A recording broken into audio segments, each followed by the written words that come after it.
Malam itu, hujan turun deras. Aku tidak tahu apa yang lebih menakutkan. Suara petir di luar atau heningnya di dalam rumah. Ketika Andre datang, hanya untuk memastikan aku tidak sendirian. Aku seharusnya menolak, tapi entah kenapa aku malah membiarkannya duduk di sampingku. Malam terasa terlalu panjang, terlalu hangat. Dan setelah itu, tidak ada lagi yang sama. Karena apa yang terjadi malam itu, hanya kami berdua yang tahu. Assalamualaikum warahmatullahi wabarakatuh. Halo teman-teman semua, apa kabar hari ini? Semoga selalu sehat, bahagia, dan dilimpahkan rezeki yang berkah. Seperti biasa, sebelum mulai cerita, coba tulis dulu di kolom komentar. Kalian sedang menonton dari kota mana? Aku senang banget bisa tahu. Ternyata banyak yang menonton dari berbagai daerah, bahkan luar negeri juga. Dan jangan lupa ya, dukung terus channel ini dengan subscribe, like, dan share videonya, biar makin banyak orang yang bisa mengambil pelajaran dari setiap kisah nyata yang aku ceritakan. Karena malam ini, aku akan bercerita tentang seorang istri yang kesepian, dan bagaimana rasa sepi itu membawanya pada keputusan yang tidak pernah ia rencanakan.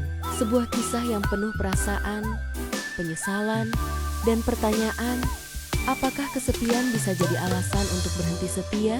Namaku Rina, 34 tahun. Sudah 8 tahun aku menikah dengan Galih, pria yang dulu begitu kucintai karena kesederhanaannya, ketulusan, dan caranya membuatku tertawa dengan hal-hal kecil. Tapi, waktu berubah, begitu juga kami. Galih kini bekerja di sebuah bank swasta terkemuka di Bandung. Pekerjaannya mapan, karirnya terus naik. Ia disegani, punya banyak rekan, dan sering dipanggil keluar kota untuk urusan kantor. Dari luar, orang bilang aku wanita beruntung, punya suami sukses, rumah nyaman, hidup berkecukupan. Tapi kalau mereka tahu isi hatiku, mungkin mereka akan berhenti iri. Pagi selalu dimulai dengan suara alarm Galih pukul 5. Ia bergegas mandi, berpakaian rapi, lalu meneguk kopi buatan pembantu kami sebelum sempat menatapku lama. Kadang hanya sempat berkata, "Aku berangkat dulu ya Rin," dan aku menjawab, "Hati-hati mas." Setelah itu, rumah menjadi sunyi. Hanya suara jam dinding dan langkah kecilku yang menemani seharian. Awalnya, aku menikmati waktu sendiri. Aku mengurus rumah, menonton acara pagi, atau sekadar menyiram tanaman di halaman depan. Tapi semakin lama, rutinitas itu terasa kosong. Aku mulai menghitung jam hingga sore, menunggu suara pintu dibuka, dan seringkali yang datang bukan Galih, tapi pesan singkatnya. "Sayang, aku lembur lagi malam ini." Pesan itu singkat, tapi setiap membacanya, ada bagian di dalam diriku yang ikut hancur. Bukan karena marah, tapi karena merasa tak lagi menjadi bagian dari hidupnya. Aku tahu, semua yang ia lakukan demi masa depan kami. Tapi apakah masa depan itu masih termasuk aku? Kadang aku menatap meja makan yang sudah kusiapkan dengan rapi, 2 piring, 2 gelas, 2 sendok, dan tersadar bahwa yang duduk di sana hanya aku. Malam-malam terasa panjang, TV menyala tanpa banner-banner ku tonton, dan lampu ruang tamu ku biarkan hidup sampai larut, seolah sedang menunggu seseorang pulang. Tapi yang datang selalu sama, sepi dan kesendirian yang makin tebal. Kadang aku ingin marah, ingin menuntut perhatian, tapi setiap kali Galih pulang dengan wajah lelah dan mata berat, aku hanya bisa diam. Aku tahu dia berjuang, dan aku tidak ingin menambah bebannya. Namun dalam diam itu, ada sesuatu yang mulai berubah dalam diriku. Sebuah rasa haus akan kehadiran, bukan kemewahan, bukan uang, tapi perhatian. Hal sederhana yang dulu membuatku merasa dicintai. Aku tidak tahu kapan tepatnya. Aku mulai merasa banner-banner sendirian. Yang ku tahu, setiap pagi terasa sama. Aku bangun, menyiapkan sarapan, menatap punggung suamiku yang tergesa keluar rumah, lalu menunggu menunggu sesuatu yang mungkin tak akan kembali seperti dulu lagi. Di saat aku mulai terbiasa dengan kesepian, sebuah suara ramah dari rumah sebelah tiba-tiba mengubah semuanya. Hari itu sore, Bandung terasa mendung. Aku sedang menyiram tanaman di halaman depan ketika galon air di teras hampir jatuh karena pijakan licin. Tepat sebelum aku kehilangan keseimbangan, sebuah tangan cepat menahan. "Hati-hati, Bu, hampir jatuh tadi." Aku menoleh. Seorang pria muda tersenyum sopan.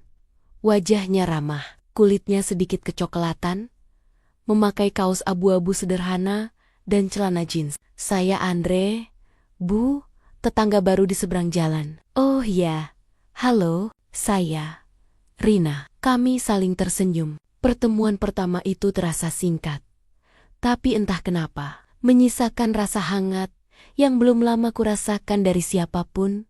Beberapa hari berikutnya, aku sering melihat Andre lewat depan rumah. Kadang ia melambai sambil tersenyum, kadang hanya sekadar menyapa, "Pagi, Bu Rina." Dan aku membalas, "Pagi, Andre." Awalnya, aku menganggapnya biasa. Tapi, semakin sering ia muncul, semakin terasa bahwa kehadirannya mengubah suasana rumah yang selama ini terlalu sepi.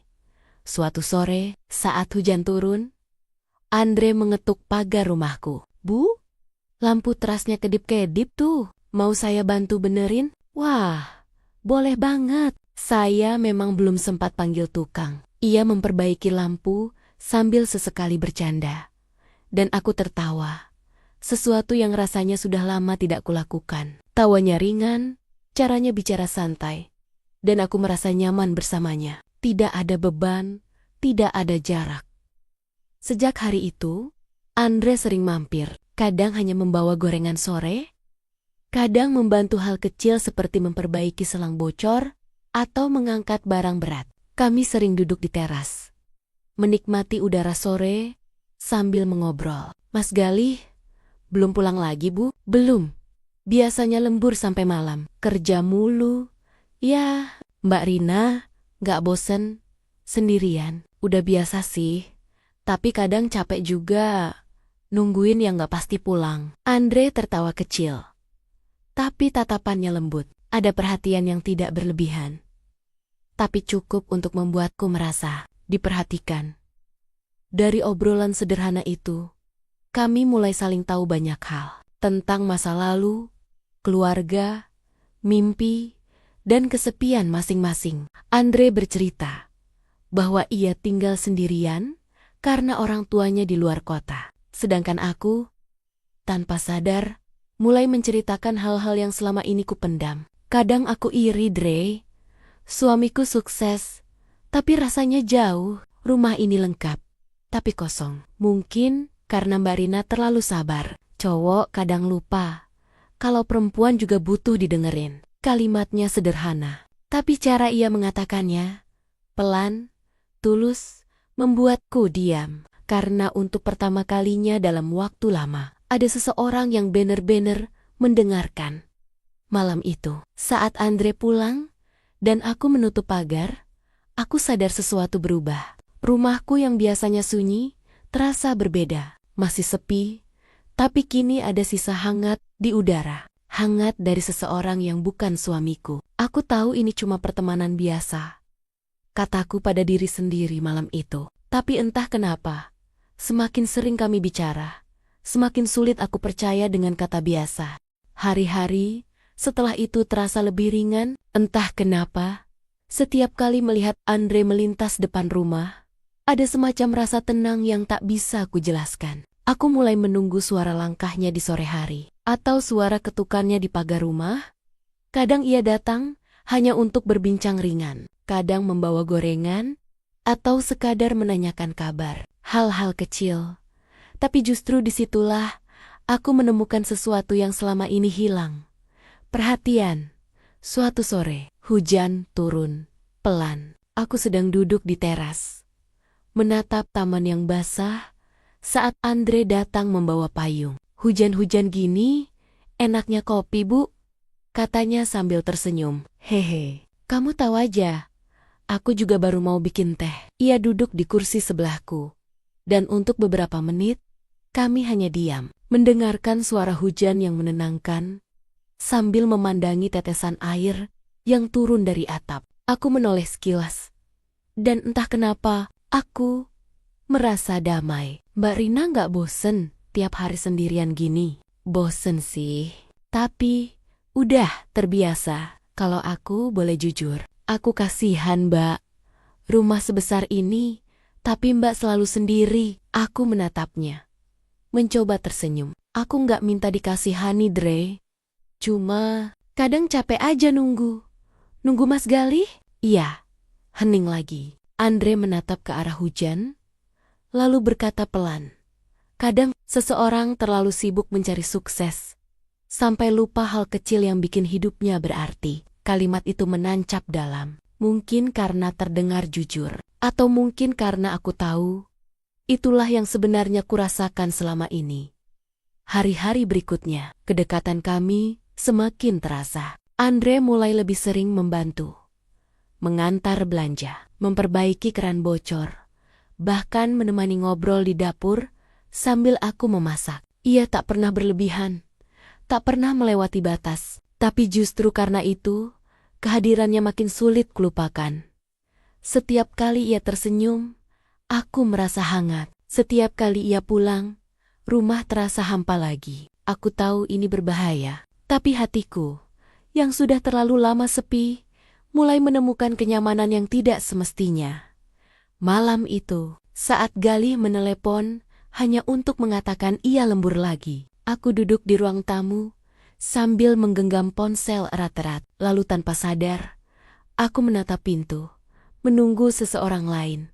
Dan benar saja, tak lama kemudian, suara ketukan itu datang. Andre berdiri di depan pintu, basah kuyup karena hujan. Mbak, listrik rumahku mati. Boleh numpang nunggu reda? Aku menatapnya sesaat. Jantungku berdegup cepat. Entah kenapa, untuk pertama kalinya aku tak merasa ingin menolak. Masuk aja, Dre. Hujannya masih lama kayaknya. Malam itu, untuk pertama kalinya, aku sadar.